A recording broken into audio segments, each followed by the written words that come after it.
Food Trucker School is now in session. This is episode 34.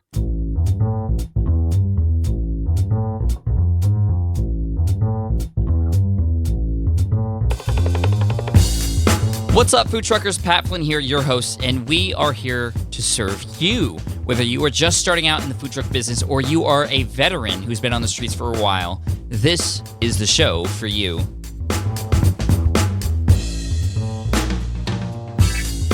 Now, today we're talking with Phil from Metrofiets, a company in Portland, Oregon that creates cargo bikes. There's a lot of companies out there, people who didn't really want to start a food truck, but do want to serve food or some sort of item on the streets, and they're using cargo bikes. What is a cargo bike? Have you ever seen one before? And how can they work for you? In this episode, we're going to get into the history of Phil's business, why it's working so well, and how you might be able to benefit from using one of these cool-looking bikes that will capture people's attention whenever you go out on the streets. So here we go, Phil from Metrofiets.com. All right, everybody, what's up? I'm so happy to welcome Phil of Metrofiets over in Portland, Oregon, with us today here on the show. Phil, thank you for joining us today. Hey, Pat, thanks for having me on. So Metrofiets, for those of you listening to this right now, if you have a chance to get in front of a computer or maybe you're on your mobile device, that's Metrofiets.com. Check it out. This is a really cool looking bike that a lot of people are actually using now as a food bike or a food cart. And before we get into that, Phil, why don't you talk about a little bit about the history of your company? Where did this idea come from to create your Metrofiets bike? Well, you know, it actually was a response to seeing a really cool cargo bike years and years ago that I just couldn't get my hands on here in the States. The bikes were originally imported from the Netherlands. They had a really cool box in the front of them, and I just thought they were the best thing ever. I actually chased down someone that was on it. I was like, "What is that thing? I have to get on one, please. I'm not a weirdo. Just let me try it." And surprisingly, well, maybe not because we're here in Portland, they let me try it out, and it was absolutely wonderful. I loved it. And one of the guys in town that had another one, I tracked him down, and he let me borrow it for a couple of days. And there were things about it that I really, really liked, and things about it I couldn't stand. And I thought to myself, well, how hard would it be to build one of these things? And it turned out it was pretty hard. That's probably why we don't see them very often, but yeah, it's really cool. What do people mostly use them for? Well, you know, it's a split between businesses that use them to move pretty much anything and everything that you could move in a Sprinter van or a truck, and split between that and individuals that want to take their kids around to and from school, or just use it as a pickup truck going to the store, picking up groceries, getting a hay bale. I've seen people cruise by with hay bales in them for their chicken coops. That's really funny. Yeah. And it totally helps people here really bike crazy, but a lot of the times they just don't have the capacity to carry whatever they want. Just throw it in the box and go. And that's the niche that we're filling. Right. That's awesome. And when was the first bike built in your company? Well, before we actually had a company, we built some. It was mostly family and friends. Mm-hmm. And I honestly don't know how some of the people found us that were outside of our close-knit group. And eventually, we decided that we were going to have to start a company because people just kept telling us we want to buy these bikes, and we kept saying no. We just were making them for ourselves. And so we founded a company in 2007 and have been going strong ever since. And we've been doing it full time for about 5 years now. Mm-hmm. Yeah, that's cool. What's the best part about doing all this? Oh, being able to take a product, like work on something that's really tangible. At the end of the day, you can look and see on the table exactly what you've done, what the progress is. I used to work in software and in the legal sphere too, and that's highly symbolic. You can't really see what you've done. Right, you're not working with your hands, you're working with your brain. And so this is appealing to that side of the craft that I really missed. And when you started it, was it just you and how many other people were working with you back then? And then kind of how big is your company now? Well, we have two people. We work with quite a few contractors as well that do a lot of the big industrial things for us, like bend the bike into the part of the shape that we want for the main tube, or do a lot of laser cutting for us because we've moved into more of a production style where we have a main part of the bike that we build that's kind of standardized. Mm-hmm. And then we riff on the box or the cargo area for people that want to have cupcake bikes or a coffee bike or a cold brew coffee bike or a paella bike or do barbecue or what have you. Yeah, that's awesome. And we'll get into some of the food truck related stuff in just a sec. But sure. I love the entrepreneurial story here. You kind of just seeing something, and I think a lot of us out there listening who don't have a food truck yet, I mean, this is why we are interested in food trucks, because we've just seen them before and we're like, oh, we need to do something like that. And you actually sat down, you figured it out, and now you're doing it, and you've been doing it for the longest time. I think a lot of us who are listening can absolutely relate to that. So thank you for the inspiration with the story of the company that you've built. I think that's really cool. Oh, thank you. What were some of the challenges that you've had when trying to form this company and actually do this? I mean, you saw this thing. I mean, it's not necessarily very easy to take something you see somewhere else and kind of just create it on your own. Yeah, absolutely. I think there's a reoccurring theme on Food Trucker where people talk about how do I raise the money? It's bootstrapping it pretty much to get into that thing that they're totally passionate about. It's not about, the money necessarily, that helps, but it's more about just getting that passion to turn into something that's tangible and real. And so the challenges for our company were funding. I mean, this wasn't our full-time gig. It was a part-time gig. And we slowly but surely just started to add more capacity in response to demand.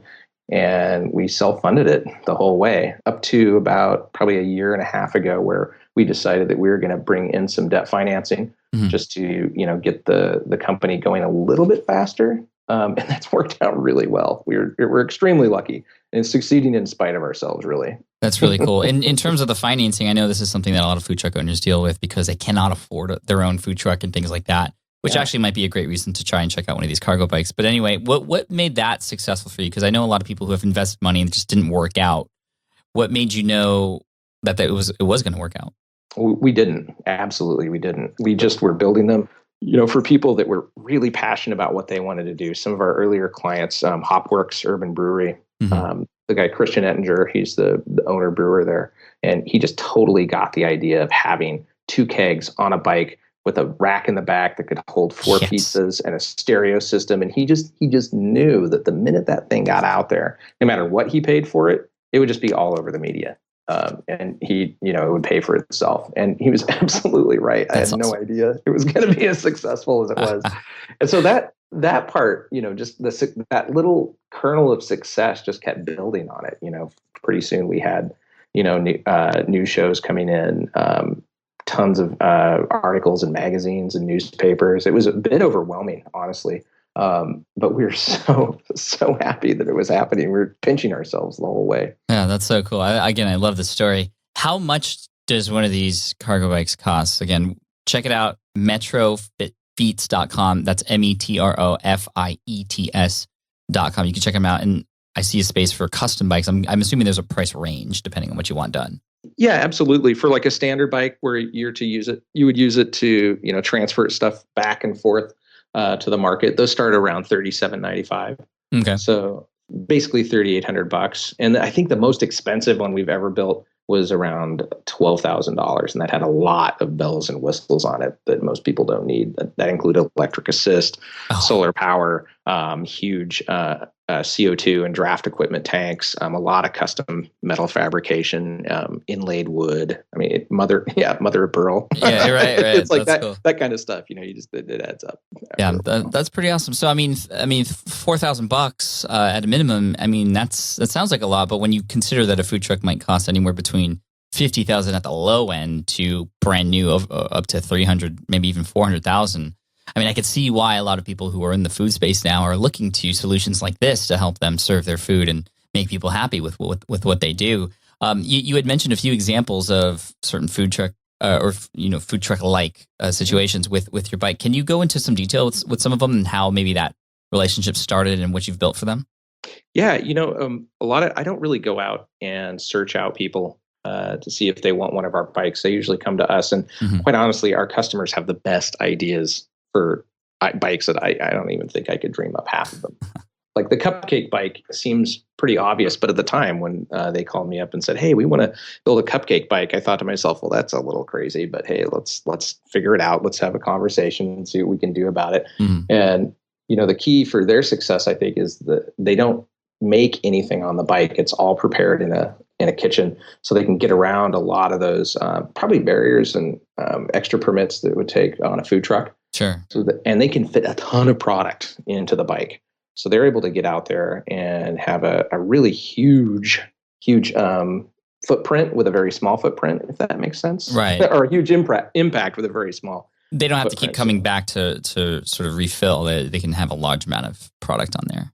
Yeah, absolutely. And their bike has a locking tabletop that slides out, turns into like a picnic style top because these legs fold out from underneath it. Maybe I'll send you a picture of that and you can put it somewhere on the website. That would be cool, actually. I definitely want to check it out, although I could probably Google it. What's the name of the cupcake company? Do you know? I can't say right now. I'm sorry. Okay. Yeah, that's fine. Or else I would, trust me. Yeah. Cool. That's awesome. And you had also mentioned a coffee one. Do they brew coffee on the bike? Yeah, there's a couple of folks out there that have been doing a lot of cold brew coffee modules. So they have like a beer CO2 system. Well, it's not a CO2 system, it's an N2 system that they set up that then pushes the coffee out, almost like a Guinness Stout, same kind of system setup, but for cold brew coffee. And that's a really good setup to get out into parks and out in the environment where people are, that you don't have to worry about a whole lot of permits. It's already prepackaged. It's, as long as you have food safe cups and the right permits to be in a park, you're usually really good. Also, drip coffee to order has been really successful as well. You can store a lot of beans and a lot of water on the bike and serve a lot of people that way. And it's really magical too. And, you have those instant on hot water heaters that can boil up stuff really quick. And people are looking around the bike wondering, where are the tubes? Where's everything plugged into? What is going on here? And it just creates a huge crowd. That's really cool. Yeah, I mean, it's definitely something different that would be eye-catching, I think, if anybody saw it in public, which I think is a great, marketing strategy. The vehicle itself, sort of like a food truck, does a lot of the marketing for you. People just talk about it, and obviously now with social media being so big, I'm sure this is something when people see, they take pictures of, and that's exactly kind of what you want to happen, right? Yeah, absolutely. You had a guest on. She's doing the taco bike as well. And one of the past things, and applications like that are, I think, really successful with these things because you don't have to have a huge amount of infrastructure. You can do all of this on a bike or a trike, although we do the two wheels. And if you want to have a little extra supplemental space, you can have a trailer hooked up to it as well. And right. just carry around a lot of stuff. What's the maintenance like on these in order to keep them in tip-top shape? Well, I check my bike every single time I ride it. Just, I always check the brakes and check the chain tension. But I would say it's probably a couple of $100 a year. Mostly that what you're looking at is making sure that the brakes are working properly. Right. The brake pads are in, they haven't been ground down to the nubs. Because it's important not to have to plan ahead to stop. A little bit of lubricant for the chain and checking the cables. And yeah, just basically just making sure all the wires and cables are working. That's very cool. Just a couple $100 a year. Yeah, absolutely. That's like, everybody who owns a food truck right now is like, oh my gosh, like that I would kill to pay that much. Oh yeah, that's like a couple of days worth of gas. I Right? know, right? Yeah, and you get physically fit when you're on one of these things too. I think that's pretty cool. Now, to finish up really quick, and again, Phil, thank you so much for your time. Sure. How would we go about, if we wanted to work with you on our own custom truck, what would be the process to get that started? Well, first of all, we'd have a conversation about what your goals are. And then I would talk to you about what's possible on the bike. There's weight limitations, there's space limitations. We look a lot at how these bikes can maneuver down multiple use paths that aren't auto-centric or maybe keep cars out. They have bollards that get in the way, so you don't want your bike too wide. There's a lot of little considerations that we can then design around your idea and what's possible. And then we ask for a deposit. Typically, it's 50% for the higher budget items. And then once we fabricate it and get it to ready for paint, then we ask for the final amount and we build it up and ship it to you. Lovely. Awesome. Phil, thank you so much for your time and sharing all of this with us today. I think, for a lot of people out there who might be wanting to do what they want to do on a food truck, but maybe don't have the funds yet, this could be the perfect solution. So we'll push this out there to as many people as we can for you. And again, Metrofiets, Metrofiets.com. And are you on Twitter as well? Yes, at Metrofiets. Yes. Awesome. Phil, thank you so much. And Facebook. And Facebook too. Okay, we'll have all the links in the show notes for you out there listening. And again, Phil, thank you so much for your time and best of luck to you and the company. Thanks, Pat. Thanks for having me on. All right, I hope you enjoyed this episode of Food Trucker. This is episode 34. Thank you again so much for all your support. Again, you can check out Phil at Metrofiets. That's Metrofiets.com. Metrofiets.com. Just such a cool looking bike. I mean, I can imagine driving one of these things and just having everybody look my way, that's exactly what you want. And it's much more economical than obviously starting a food truck, or it could be a great sort of sister vehicle for your existing food truck too. So again, you can check out all the show notes. Go ahead and go to foodtrucker.com and look for episode 34. And thank you again for listening in. I really appreciate all of your time and attention. A lot of you have been listening to every single episode, and we appreciate you so much. Now, before I let you go, make sure you head on over to foodtrucker.com/growthkit. No spaces, foodtrucker.com/growthkit. It's going to be your guide to not only surviving, but thriving in your food truck this coming year. Check it out.